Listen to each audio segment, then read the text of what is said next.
Hi friends, welcome to GJP bit bank. So మనం polity ప్రతిరోజు కూడా రాత్రి 9 గంటలకి బిట్స్ చూడడం జరుగుతుందండి. అలాగే ఉదయం 8 గంటలకి జోగ్రఫీ బిట్స్, మధ్యాహ్నం 12 గంటలకి ఆంధ్రప్రదేశ్ హిస్టరీ బిట్స్, అలాగే సాయంత్రం 5 గంటలకు మనం ఇండియన్ హిస్టరీ బిట్స్ కూడా చూస్తున్నాం. మన జీజేపీ బిట్ బ్యాంక్లోనే ఈ క్లాసెస్ అన్నీ కూడా, ఈ బిట్స్ క్వశ్చన్స్ అన్నీ కూడా మనం అప్లోడ్ చేయడం జరుగుతుంది. సో తప్పకుండా జీజేపీ బిట్ బ్యాంక్ ఛానల్కి సబ్స్క్రైబ్ చేసుకొని పక్కనున్న బెల్ ఐకాన్ తప్పకుండా క్లిక్ చేయండి. దీనివల్ల ఏ వీడియో కూడా మిస్ కాకుండా ఉంటారు. అలాగే జీజేపీ తెలుగు అనే మా ఆండ్రాయిడ్ యాప్ని మీరు ప్లేస్టోర్లో డౌన్లోడ్ చేసుకొని ఇందులో మనకి క్వాంటిటేటివ్ యాప్టిట్యూడ్ అంటే అరిథమెటిక్ క్లాసెస్ అవైలబుల్గా ఉన్నాయి. మొత్తం 90 గంటల క్లాసెస్ అనేవి ఉంటాయండి. ఈ క్లాసెస్ జాయిన్ అవుదాం అని అనుకునే వాళ్ళు 9160085856 అనే ఈ నెంబర్కి మీరు వాట్సాప్లో మెసేజ్ చేయొచ్చు. సో వాట్సాప్లో మెసేజ్ చేస్తే మనకి క్లాసెస్ ఎలా జాయిన్ అవ్వాలి, మీకు ఇంకా ఎలాంటి డౌట్స్ ఉన్నా సరే తప్పకుండా అడగచ్చండి. మనకి అరిథమెటిక్తో పాటు రీజనింగ్ క్లాసెస్ కూడా అవైలబుల్గా ఉన్నాయి. సో ఈ నెంబర్కి మీరు వాట్సాప్లో మెసేజ్ చేస్తే మనం ఆ డౌట్స్ అన్ని కూడా క్లియర్ చేయడం జరుగుతుంది అనమాట. ఓకే, ఇప్పుడు మనం బిట్స్లోకి వెళ్ళిపోదాం. 551st క్వశ్చన్ అండి. What was the duration of Neelam Sanjiva Reddy as the president of India అని అడుగుతున్నాడు. భారత రాష్ట్రపతిగా నీలం సంజీవరెడ్డి గారు ఏ కాలంలో పనిచేశారు అంటున్నారు. మనకు తెలుసు నీలం సంజీవరెడ్డి గారు ప్రెసిడెంట్గా అయితే వ్యవహరించారు అని. మరి ఆ టైం పీరియడ్ కూడా గుర్తుపెట్టుకోవాలి, ఎందుకంటే జనరల్గా మరి ఈ రకమైన ప్రశ్న అడుగుతున్నాడు. మోస్ట్లీ ఏపీ అండ్ తెలంగాణకు సంబంధించి ఎగ్జామ్స్ ఏదైనా మీరు రాస్తుంటే స్టేట్ ఎగ్జామ్స్ ఈ క్వశ్చన్స్ ఇట్లాగా అంటే, ఎందుకంటే ఆ రాష్ట్రం నుంచి చెందిన వ్యక్తి కాబట్టి బీఇట్ పివి నరసింహారావు, బీఇట్ నీలం సంజీవరెడ్డి, వీళ్ళ గురించి మనం తెలుసుకోవాలి. అందుకనే ఇక్కడ ప్రశ్న కనుక చూసుకున్నట్లయితే మనకి నీలం సంజీవరెడ్డి గారు 5 years చేశారనమాట ప్రెసిడెంట్గా. ఎప్పటి నుంచి ఎప్పటి వరకు అంటే 1977 to 1982. 1977 నుంచి 1982 వరకు నీలం సంజీవరెడ్డి గారు రాష్ట్రపతిగా మన భారతదేశంకి పనిచేశారు. 552nd question.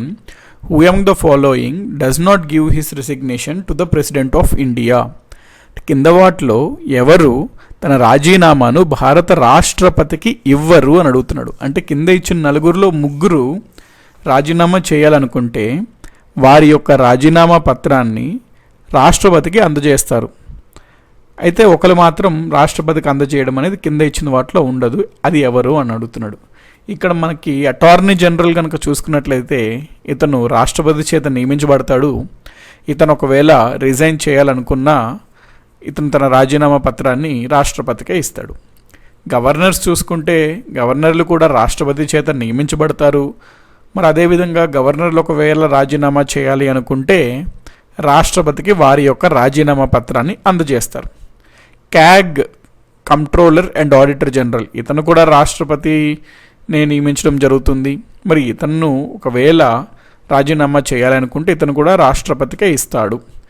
లోక్సభ స్పీకర్ ఉంది చూసారా, లోక్సభ స్పీకర్ ఒకవేళ రిజైన్ కనుక చేయాలి అనుకుంటే లోక్సభ యొక్క డిప్యూటీ స్పీకర్ ఉంటారు కదండి, ఆ లోక్సభ యొక్క డిప్యూటీ స్పీకర్కి లోక్సభ స్పీకర్ రాజీనామా పత్రాన్ని అందజేయాలి. వీళ్ళిద్దరు రిలేషన్ ఎట్లుంటుందంటే మ్యూచువల్ అనమాట. అంటే లోక్సభలో స్పీకర్ డిప్యూటీ స్పీకర్ మ్యూచువల్, పరస్పరం. అంటే ఏంటి, ఒకవేళ కనుక స్పీకర్ రాజీనామా చేయాలనుకుంటే డిప్యూటీ స్పీకర్కి అందజేయాలి, డిప్యూటీ స్పీకర్ కనుక రాజీనామా చేయాలనుకుంటే స్పీకర్కి అందజేయాలన్నమాట. సో ఇక్కడ ఇచ్చిన వాళ్ళు ప్రెసిడెంట్కి ఎవరు వారి యొక్క రాజీనామా పత్రాన్ని అందజేయరు అంటే లోక్సభ స్పీకర్. వీరు 3 రాష్ట్రపతికి అందజేస్తారు. సో ఇక్కడ ఈ పాయింట్స్ కూడా నోట్ చేసుకోండి, అడగచ్చు ఎగ్జామ్లో మేబీ. క్యాగ్ తన యొక్క రాజీనామా పత్రాన్ని ఎవరికి అందజేస్తాడు? ప్రెసిడెంట్కి అందజేస్తాడు.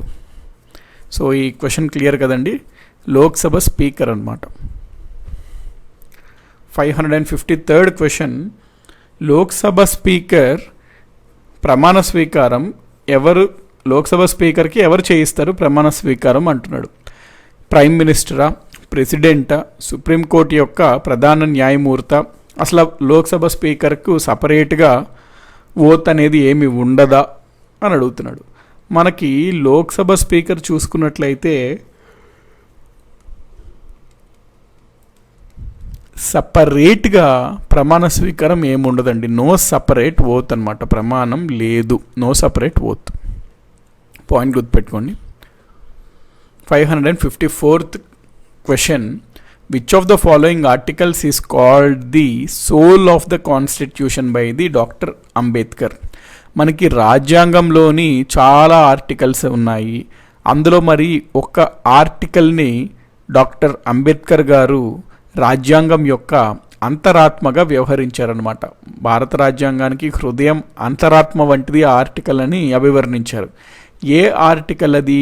మరి అంబేద్కర్ గారు ఉన్న ఆర్టికల్స్ అన్నిట్లో ఆ పర్టికులర్ ఆర్టికల్ని ఇంత హై స్టేటస్ ఇచ్చి అభివర్ణించారు అంటే మరి అది చాలా ప్రముఖమైన ఆర్టికల్.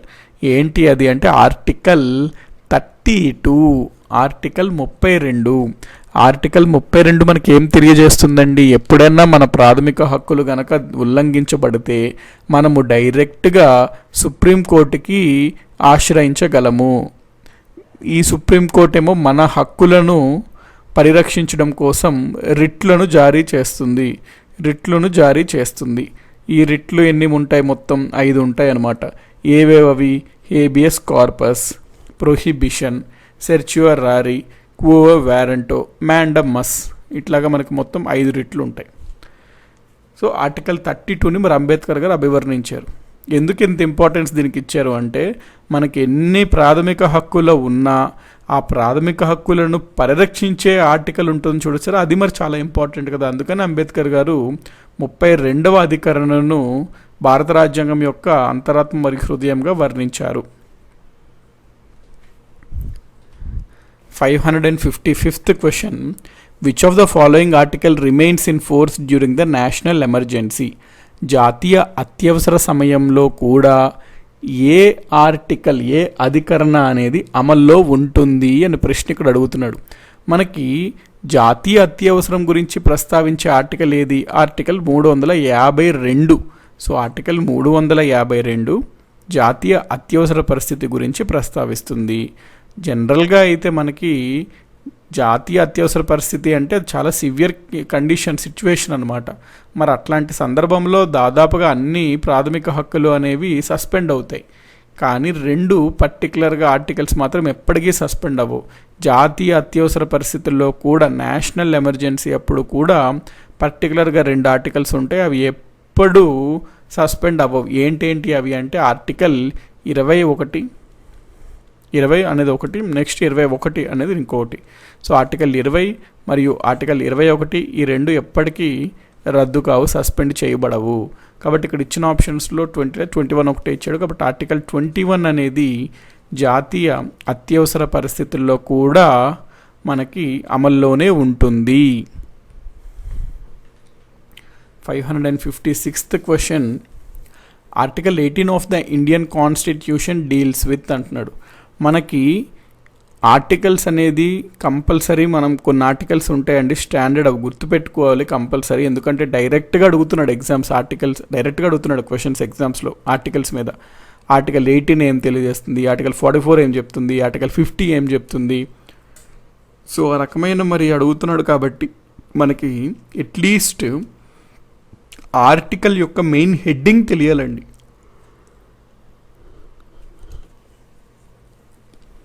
సో ఇక్కడ ఆర్టికల్ 18 అడుగుతున్నాడు. మెయిన్ హెడ్డింగ్ కనుక మనం తెలిసినట్లయితే ఎలిమినేషన్ ద్వారా కానీ ఏదైనా సంథింగ్ మోస్ట్లీ మనం ఆన్సర్ చేసే స్కోప్ ఉంటుంది. ఆర్టికల్ 18 అనగానే మీకు గుర్తు రావాల్సింది ఏంది? అబాలిషన్ ఆఫ్ టైటిల్స్, బిరుదులను నిషేధించడం, అబాలిషన్ ఆఫ్ టైటిల్స్.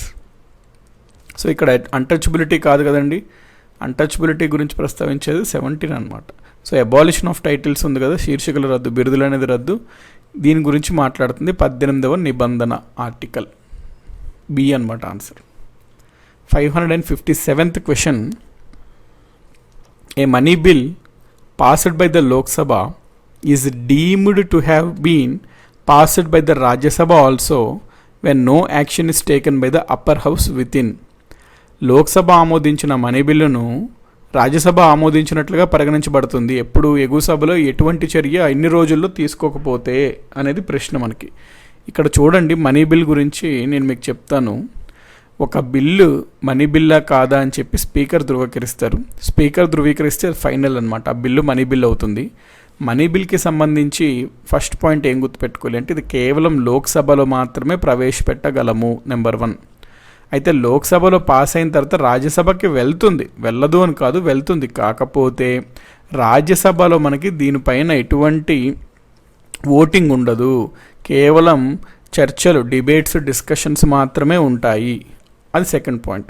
మళ్ళీ ఈ రాజ్యసభకి వెళ్ళినప్పుడు ఆ మనీ బిల్ యొక్క మ్యాక్సిమం టైం పీరియడ్ ఎంత అంటే 14 days, గరిష్ట కాలపరిమిత మనీ బిల్కి రాజ్యసభలో 14 days. ఈ 14 days లోపల రాజ్యసభ వాళ్ళు ఓకే అని చెప్పి యాక్సెప్ట్ చేస్తే బాగానే ఉంటుంది. ఒకవేళ 14 రిజెక్ట్ చేయడానికి లేదు బేసికలీ రాజ్యసభ వాళ్ళు. సో వాళ్ళకు ఉన్న ఆప్షన్స్ ఏంటి, ఒకటి యాక్సెప్ట్ చేయాలి, లేదా రెండోది ఏంటంటే 14 రోజులు వాళ్ళకి టైం పీరియడ్ ఇచ్చారు కదా, ఏది చెప్పకపోవడం. సో వీళ్ళు ఒకవేళ ఏది చెప్పకపోతే 14 రోజులు గడిచిన తర్వాత ఆటోమేటిక్గా వాళ్ళు ఒప్పుకున్నారు అని చెప్పి పరిగణించబడి ఆ బిల్లు రాజ్యసభలో పాస్ అయిపోయింది అని పరిగణించబడుతుంది. కాబట్టి ఎన్ని రోజులు ఆ రాజ్యసభలో ఉంచవచ్చు ఆ బిల్లుని అని అడుగుతున్నాడు ఇక్కడ. అంటే ఎన్ని రోజులు మనము ఆ బిల్లు పైన రాజ్యసభ గనక ఇటువంటి తన యొక్క అభిప్రాయం తెలపకపోతే ఆటోమేటిక్గా పాస్ అయిపోయింది అని పరిగణిస్తాము అని అడుగుతున్నాడు.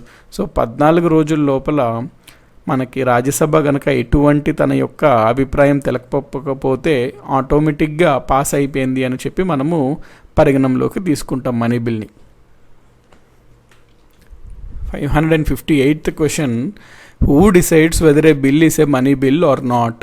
బిల్లును మనీ బిల్లా కాదా అని ఎవరు నిర్ణయిస్తారు? ఇందాకే మీకు నేను చెప్పాను కదండి, ఒక బిల్లుని ఇది మనీ బిల్లా కాదా అని చెప్పేది, నిర్ణయించేది లోక్సభ యొక్క స్పీకర్ అన్నమాట. సో మనీ బిల్ అంటే జనరల్గా ట్యాక్సెస్కి సంబంధించి పెంచడము, తగ్గించడం, కేవలం వాటి గురించే ప్రస్తావించడం ఉంటుందండి ఇందులో. కేవలం మనీకి పరంగా ట్యాక్స్లు అవనివ్వండి, పన్నేతర అవ్వండి, ఆదాయము, ఓన్లీ మనీ గురించి ప్రస్తావన ఉంటే ఒక బిల్లులో దాన్ని మనం మనీ బిల్ అంటాము. మనీ బిల్ని ధృవీకరించాల్సింది ఎవరు అంటే Lok Sabha speaker. Lok Sabha speaker decision ఏదైతే ఉందో ఈ బిల్లు మనీ బిల్లా కాదనేది అది ఫైనల్ అనమాట, అది అంతిమ నిర్ణయం. దాన్ని మనం సవాల్ చేయలేం ఎక్కడ. కాబట్టి ఈ లోక్సభలో ఉన్నటువంటి స్పీకర్ ఉంటారే అతను నిర్ణయిస్తారనమాట బిల్ అనేది మనీ బిల్లా కాదా అని. 559th question, which of the following bills cannot be introduced first in the Rajya Sabha? ఇక్కడ మనకి భారతదేశంలో పార్లమెంట్లో ఉభయ సభలు, 2 సభలు ఉంటాయి. ఒకటి లోక్సభ, 2 రాజ్యసభ. లోక్సభ అనేది దిగువ సభ, లోవర్ హౌస్ అంటాము. రాజ్యసభ ఎగువ సభ, అప్పర్ హౌస్ అంటాము. అయితే మనకి బిల్ అంటే ఏంటి అంటే ప్రభుత్వం ఏదన్నా ఒక ప్రధానమైన కార్యక్రమం చేపట్టాలి, ఒక పథకం చేపట్టాలి, ఒక నిర్ణయం ప్రధానమైనది తీసుకుంటుంది అంటే ఫస్ట్ అది బిల్లు రూపంలో పెడతారు. ఆ బిల్ అనేది 2 సభల్లో చర్చించి ఓటింగ్ జరిగాక 2 సభలు ఆమోదిస్తే ప్రెసిడెంట్కి వెళ్తుంది. ప్రెసిడెంట్ గారి సిగ్నేచర్తో ఆ బిల్ అనేది యాక్ట్ అవుతుంది, చట్టం అవుతుంది. కాబట్టి ఇక్కడ ప్రశ్న ఏమడుగుతున్నాడు, కొన్ని బిల్స్ని మనము రెండిట్లో ఎక్కడన్నా ఇంట్రడ్యూస్ చేయొచ్చు, లోక్సభలో అన్నా ఇంట్రడ్యూస్ చేయొచ్చు, రాజ్యసభలో అన్నా ఇంట్రడ్యూస్ చేయొచ్చు. కొన్ని బిల్స్ని కేవలం లోక్సభలో మాత్రమే ఇంట్రడ్యూస్ చేయొచ్చు. అయితే కొన్ని బిల్స్ ఉంటాయి అవి ఓన్లీ ఫస్ట్ టైం ఇంట్రడ్యూస్ చేసినప్పుడు రాజ్యసభలో మాత్రమే వాటిని ప్రవేశపెట్టగలము, లోక్సభలో వాటిని మొట్టమొదటిగా ప్రవేశపెట్టలేము. సో ఫస్ట్ మనము కొన్ని బిల్స్ ఉంటాయి, ఆ బిల్స్ని రాజ్యసభలో మాత్రమే ప్రవేశపెట్టాలి. సో కింద 4 ఆప్షన్స్ ఇచ్చాడు, ఆ 4లో 3 కూడా ఈ కోవకు చెందినవి. ఏ కోవకి? ఆ బిల్లులు ప్రవేశపెట్టాలి పార్లమెంట్లో అంటే ఫస్ట్ మొదటగా రాజ్యసభలో మాత్రమే ప్రవేశపెట్టగలము. అయితే ఈ 3 అట్లా ఉంటుంది. ఒకటేమో ఆ ప్రొవిజన్ ఉండదు, ఏది అంటున్నాడు. సో ఇక్కడ ఫస్ట్ది ఏంటి, మనకి ఏదన్నా ఒక రాష్ట్రాన్ని ప్రెసిడెంట్ రూల్ కింద తీసుకురావాలి రాష్ట్రపతి పాలనకి అంటే దానికి సంబంధించిన బిల్లు మనం రాజ్యసభ ఫస్ట్లో పెట్టాలి. థర్డ్ పాయింట్ మీరు చూడండి, ప్రెసిడెంట్ ఇంపీచ్మెంట్ అంటే ఇది రాజ్యసభలో పెట్టచ్చు, బేసికలీ లోక్సభలోనే పెట్టచ్చు, రాజ్యసభలోనే పెట్టచ్చు. సో బేసికలీ దీంట్లో పాయింట్ ఏంటంటే రాజ్యసభలోనే ప్రవేశపెట్టచ్చు ఈ బిల్ని. ఈ పాయింట్ చూసుకుంటే ఇప్పుడు రాష్ట్రపతిని మనం అభిశంసనం తీర్మానం ప్రకారం తొలగిస్తాం. సో దానికి తొలగించడానికి సంబంధించిన బిల్లు రాజ్యసభలో పెట్టచ్చు, తప్పేం లేదు. ఎక్కడైనా పెట్టచ్చు, లోక్సభలోనో రాజ్యసభలోనో. సో రాజ్యసభలో పెట్టచ్చా లేదనేది పాయింట్, పెట్టచ్చు. నెక్స్ట్, ఏదన్నా ఒక ప్రదేశంలో కానీ జనరల్గా దేశమంతా కానీ ఒక యుద్ధము అట్లా వచ్చిందనుకోండి, అప్పుడు అత్యవసర పరిస్థితిని విధించడానికి బిల్లు కూడా రాజ్యసభలో ప్రవేశపెట్టవచ్చు. అయితే ఇక్కడ మనీ బిల్ ఉంది చూసారా, మనీ బిల్ గురించి నేను మీకు ఇందాక చెప్పాను కదండి, అది కేవలం లోక్సభలో మాత్రమే ప్రవేశపెట్టగలము అని.